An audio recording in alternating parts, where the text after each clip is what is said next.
let's see the summary and the goals of Chivas' victory over Atlante in this Copa Morelos. So stay here with me to review the whole situation and see a little bit of what happened today in Guadalajara's victory against Atlante. And of course, leave your comments. What did you think?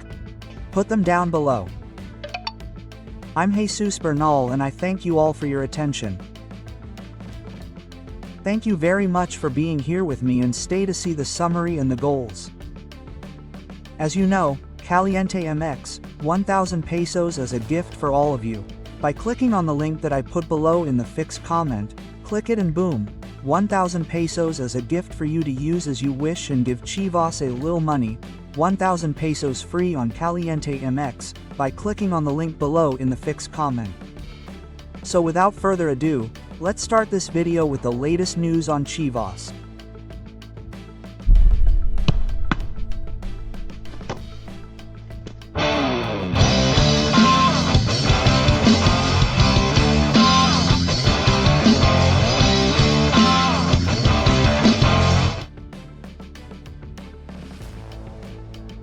Okay, well, let's take a look at the game, shall we? And some of the action that happened today in Zacatepec.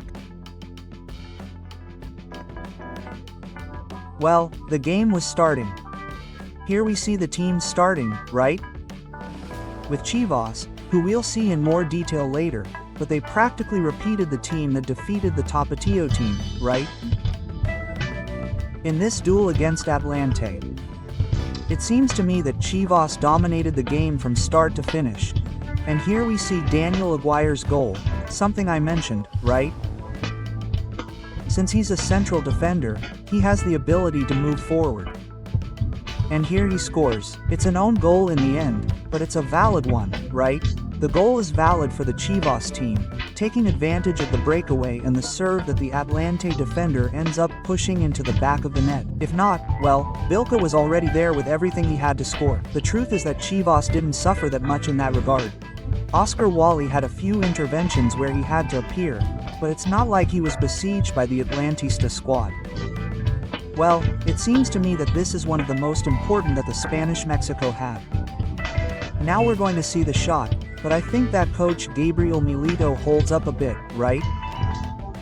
What he's been doing, what he's been trying, what he's been looking for, he has it very clear, doesn't he? In his way, in what he looks for possession of the ball, to be an extremely aggressive team, to manage that line of three in the back, and today we saw Chicharo and Pulido in the starting 11 again. Also there was the son of Santiago Sandoval, the son of Negrito Sandoval, this one from Bill who came on in the first half. The goalkeeper made a good save. And here we see a Kate Cowell, right? It's incredible what the Mexican-American soccer player is missing. The truth is that he missed that clear chance. And then Chivas would continue, right? Touching the ball, getting closer to the front, looking to do damage, trying to get another goal.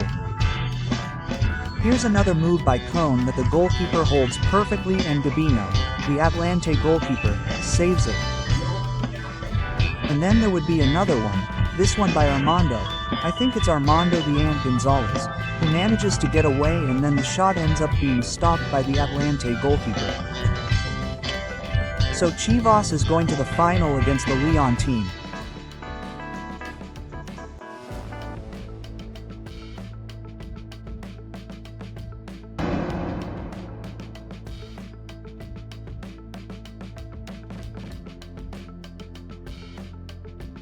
And well, Professor Gabriel Milito tried and tried, right? I think we're starting to see certain similarities between the previous game and what they're looking for this one.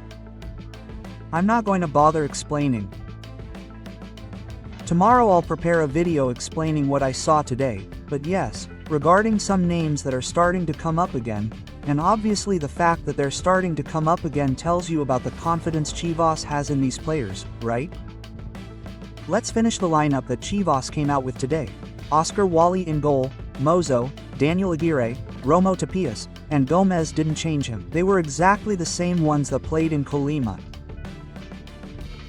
Midfield with Gavia and Eric Gutierrez, then Sandoval Pulido a little further forward, and Javier Chicharito Hernandez up front, right?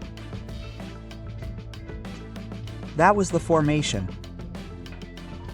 That's what the Chivas coach used today. And then, right?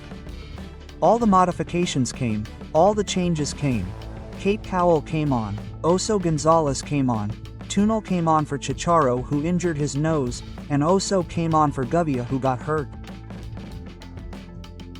Well, we saw Richel Edesma make his debut, who also had his minutes, Tiba Sepulveda, Jose Castillo, who have just started playing in the preseason and who also had this opportunity to participate.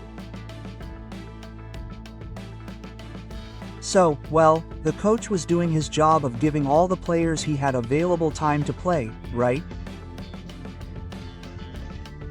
Time to play for this match.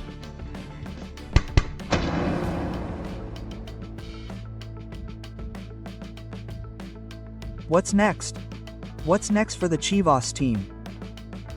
Well, what's next for the Sacred Flock is to face Leon.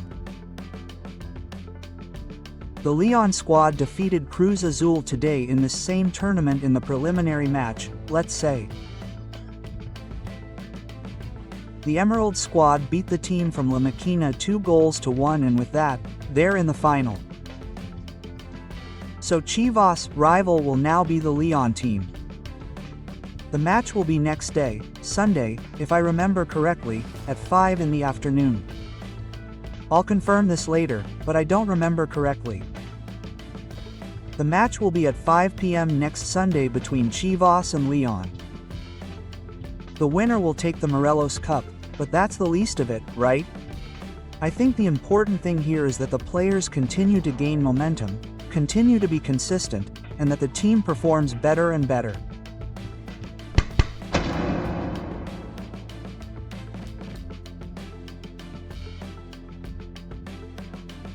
And finally, I want to mention that once the Morelos Cup is over, Chivas will immediately return to Guadalajara. They're going to keep working and preparing because they'll have another trip to Zacatecas, another quadrangular tournament that the Sacred Flock has, where they'll have the opportunity to face Mineros, as well as Cruz Azul and Santos Laguna. So, well, we'll see, right? In the case of Chivas, what else can they offer and how far this team can go from here until the end? Well, that's all for this video. Thank you very much for your attention. Keep subscribing, commenting, sharing, liking, and I'll see you next time. I'm Jesus Bernal. Bye.